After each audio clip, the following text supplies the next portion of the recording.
Hi guys, so for today's vlog, so ayan, Tuesday na agad. Ang bilis talaga ng panahon. Parang lumilipad lang. After ng Saturday, Sunday, Monday, Tuesday ulit. And then, pagpikit mo at pagmulat mo ng mata mo, weekend na naman. So ayan, napakabilis talaga ng panahon. So nandito kami ni G-Style sa McDonald's, pero ibang branch naman to ng McDonald's. So ayan, magbabayad na kami. So kape lang naman yung in-order namin.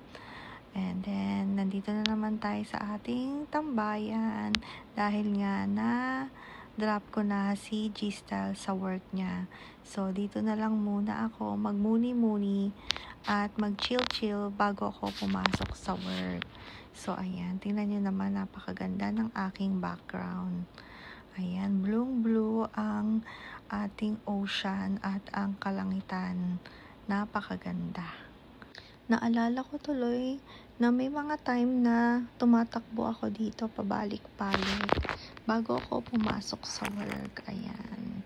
At dito naman ako para mag-vacuum ng kotse. Kasi nga medyo, dahil nga lagi kaming kumakain sa loob ng car, ayan. So, kailangan ng i-vacuum. Dahil ang daming mga kung ano-anong elementong meron na dito, guys. So, kailangan ng i-vacuum. So, ayan. Ganyan lang naman.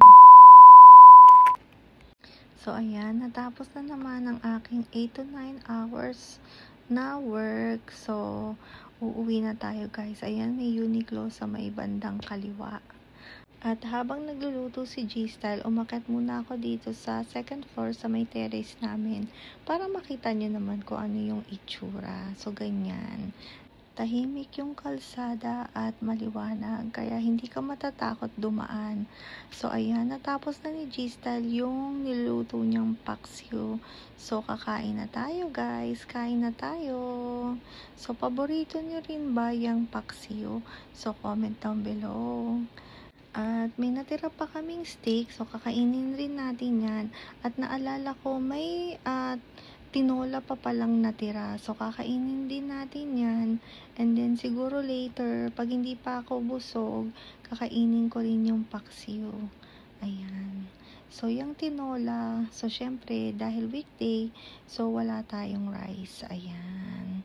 Usually, pag kumakain kami, nakabukas yung TV. So, ayan. Tinatanong ko si G-Style kung ano yung sports na pinapanood niya. So, ayan. So, ang sarap talaga ng luto ni G-Style. Talagang malinamnam. So, ayan. Tinan mo, napapadami tuloy yung kinakain ko.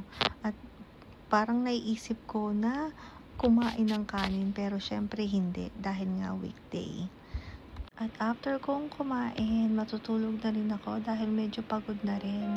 Alright guys, thank you guys for watching. Bye bye!